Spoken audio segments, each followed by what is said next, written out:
तो पिछले पार्ट में ग्रीन लोटस वैली के ऊपर डिमन क्लेन वालों ने हमला कर दिया था। इसके बाद मास्टर यू उनसे फाइट कर रहे थे, लेकिन वो डिमन क्लेन वाला जनरल बहुत ज्यादा पावरफुल था। वो बहुत ही आसानी से वैली के बैरियर को डिस्ट्रॉय कर देता है। मगर इसके बाद अब सभी स्टूडेंट्स उससे लड़ने के लिए आगे बढ़ गए थे। अब इस पार्ट की स्टार्टिंग इसी के आगे से होती है। हम देखते हैं कि वो सभी स्टूडेंट्स अभी आसपास के सभी डिमन सोल्जर्स से लड़ने की कोशिश कर रहे थे। असल में वो सिर्फ उनको अपने बैरियर के पास वापस आने से रोक रहे थे। दरअसल ये दूसरा वाला बैरियर था। वैसे तो वो सिर्फ उन्हीं से फाइट कर रहे थे जिससे उन्हें लगता है कि हाँ वो उनसे फाइट कर पाएंगे, क्योंकि डिमन क्लेन के हाई ऑफिसर से फाइट करना अभी उनके बस की बात नहीं है। लेकिन यहाँ पर हम देखते हैं कि वो टीम बनाकर लड़ रहे थे। इसी कारण अब वो उन सभी डिमन सोल्जर्स पर भारी पड़ने लगे थे। अभी जितने भी सोल्जर बैरियर को डिस्ट्रॉय करने उस बैरियर की तरफ आ रहे थे, ये सभी एक एक कर हर किसी को मार रहे थे। वैसे चेंग का लेवल भले ही अभी तक बढ़ा नहीं हो, पर वो उस वैली से है जो कि स्पेशली तलवारबाजी के लिए ही जानी जाती है। दूसरी तरफ हम शियाओ को देखते हैं। अभी वो भी बहुत अच्छी तरह से फाइट कर रही थी, मगर फाइट के दौरान उसे इस डिमन जनरल की वो डिमन बर्ड दिख जाती है। अब जैसे ही शियाओ उस बर्ड को देखती है तो अचानक से उसे अपने बचपन की यादें याद आने लगती हैं। दरअसल उसके मॉम डैड को इसी बर्ड ने मारा था। हम देखते हैं कि मल्टी स्वॉर्ड क्लोन टेक्निक की मदद से उसकी मॉम डैड पर अटैक किया गया है।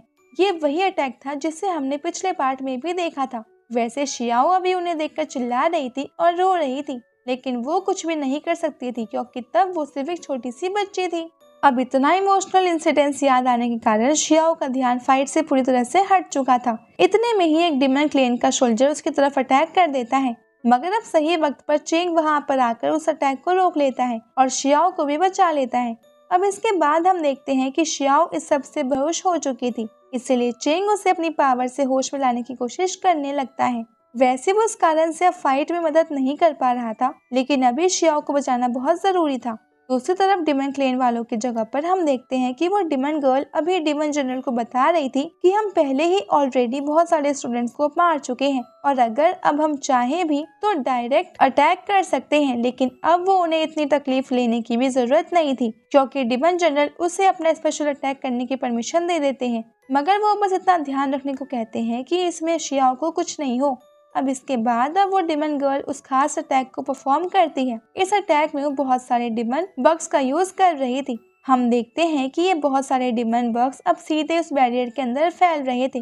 वैसे अब इन लोगों ने बहुत सारे स्टूडेंट्स को बाइट कर लिया था और यहाँ तक कि ये मास्टर यू को भी रोक रहे थे अपने उस बैरियर को बनाए रखने में। वैसे अब उन्हें सच में इस चीज से बैरियर को बनाए रखने में बहुत प्रॉब्लम हो रही थी।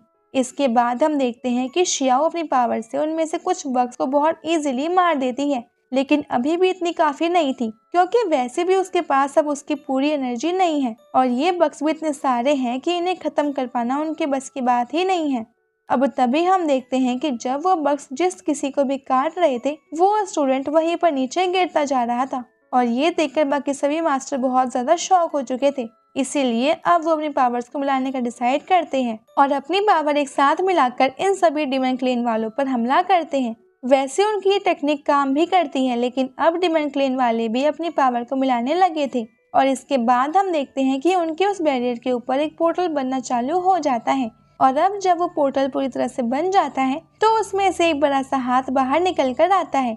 दरअसल ये डिमन पाम अटैक था और ये अटैक इसीलिए किया गया था जिससे कि वो बैरियर डिस्ट्रॉय हो सके। अब यहाँ पर मास्टर यू को कोई रास्ता नहीं दिखाई दे रहा था, इसलिए अब वो अपनी आखिरी दावे खेलते हैं। इसमें वो एक खास टेक्निक का यूज करते हैं। ये टेक्निक कोई मामूली टेक्निक नहीं थी। दरअसल मास्टर यू अभी अपने ग्रीन लोटस वैली के एंसेस्टर्स यानी कि पूर्वजों को बुला रहे थे। इसके बाद अब उनके सारे पूर्वज वहाँ पर आ चुके थे। ये सभी वही थे जिन्होंने पहले इस सेक्ट को संभाला था। अब हम देखते हैं कि यहाँ पर आकर वो सभी कारण पूछते हैं कि उन्हें यहाँ क्यों बुलाया है, तो इस पर मास्टर यू उन्हें सारी बातें समझाते हैं और उनकी मदद मांगते हैं। इसके बाद सभी पूर्वज कहते हैं कि हम तुम्हारी मदद जरूर करेंगे, ये हमारा फर्ज है। अब इतना कहकर वो वहीं अपने लोटस पर बैठ जाते हैं और अपनी खास पावर का यूज करते हैं। दरअसल वो अपनी पावर को मिला रहे थे और इसके बाद वहाँ पर एक बहुत बड़ा बैरियर बनता है। ये बैरियर मास्टर यू के बैरियर से बहुत ज्यादा बड़ा था और ये उन सभी डिमन को भी कवर कर लेता है। वैसे वो सभी डिमन ये देखकर बहुत शॉक थे और उन्हें समझ नहीं आ रहा था कि आखिर ये लोग क्या कर रहे हैं। मगर अब इसके बाद वो सभी पूर्वज अपनी खास टेक्निक यानी कि 10,000 स्वॉर्ड क्लोन्स का यूज करते हैं ये सारी तलवार उस बैरियर के अंदर चारों तरफ फैलने लगी थी। साथ ही अभी वो सारे पूर्वज उन्हें कंट्रोल कर पा रहे थे। अब इससे उन्हें बहुत हेल्प मिलती है, क्योंकि अब वो इसे बहुत सारे सोल्जर्स को बहुत आसानी से खत्म कर देते हैं। लेकिन इसके बाद अब हम देखते हैं कि वो डिमन जनरल अभी इससे बिल्कुल भी शॉक नहीं हुआ था, बल्कि वो कह रहा था कि चलो ठीक है, तुमने अच्छी चाल चली है, लेकिन तुम लोगों को भी हराना मेरा बाएं हाथ का खेल है। तुम इतनी मिनी अटैक्स के जरिए मुझसे कभी नहीं जीत सकते। अगर तुम मुझे सच में हराना चाहते हो तो तुम्हें कुछ और अच्छा सोचना होगा। इसके बाद अब वो पूर्वज अपने अगले अटैक का यूज करते हैं। वो इसमें 7 डिवाइन स्वॉर्ड का यूज कर रहे थे और वो अब इस लड़ाई को खत्म करने के मूड में थे। वैसे वहाँ मास्टर यू बाकी स्टूडेंट्स को बता रहे थे कि ये हमारा लास्ट मूव होगा। अगर हम इसके बाद नहीं जीत पाए तो फिर हमें कोई और नहीं बचा सकता। मगर अब इस अटैक को देखकर इस डिमन जनरल को कोई फर्क नहीं पड़ा था। वो अभी भी बिल्कुल भी शॉक नहीं लग रहा था। वो बस यही कह रहा था कि तुम भी ये बच्चों वाला अटैक से मुझे हराने का सोच रहे हो। अब यहाँ पर सभी पूर्वजों ने अपने 7 डिवाइन स्वॉर्ड को उस डिमन जनरल की तरफ भेज दिया था। इसके बाद अब वो डिमन जनरल भी अपने खास अटैक यानी कि हेवनली डिमन टर्टल को समन कर लेता है। वैसे ये टर्टल बहुत ज्यादा बड़ा था और अब ये अपनी पावर से उन 7 तलवारों को रोकने लगा था। हम देखते हैं कि इसकी पावर इतनी ज्यादा थी कि वो उन तलवारों को रोक रही थी और ये चीज देखकर वहाँ पर हर कोई शॉक था।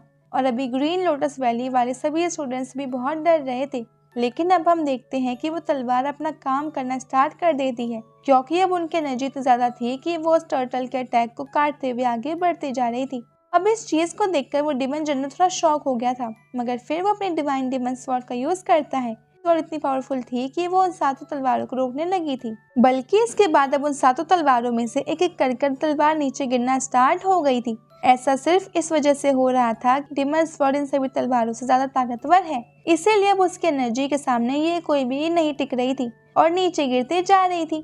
अब तलवारों के गिर जाने के कारण यहाँ पर सभी पूर्वजों की पावर भी खत्म हो चुकी थी, क्योंकि ये उनका आखिरी अटैक था और अब उनकी एनर्जी भी पूरी तरह से खत्म हो चुका था। इसीलिए अब ये यहाँ से गायब हो जाते हैं। और अब ये देखने के बाद मास्टर यू बहुत शॉक हो गए थे और अब वो सभी स्टूडेंट से कहते हैं कि अब हमारे जीतने का कोई चांस नहीं है, अब हम इस लड़ाई को हार चुके हैं। तभी वो डिमन जनरल उस डिमन टर्टल से उस बैरियर के ऊपर भी अटैक कर देता है। अब मास्टर यू उसे रोकने की कोशिश कर रहे थे, लेकिन उनके पास बिल्कुल भी पावर नहीं बची थी। तो अब हम देखते हैं कि बाकी स्टूडेंट्स और बाकी मास्टर उनकी मदद करते हैं, लेकिन अब वो लोग भी ज्यादा देर तक उसे रोक नहीं सकते थे।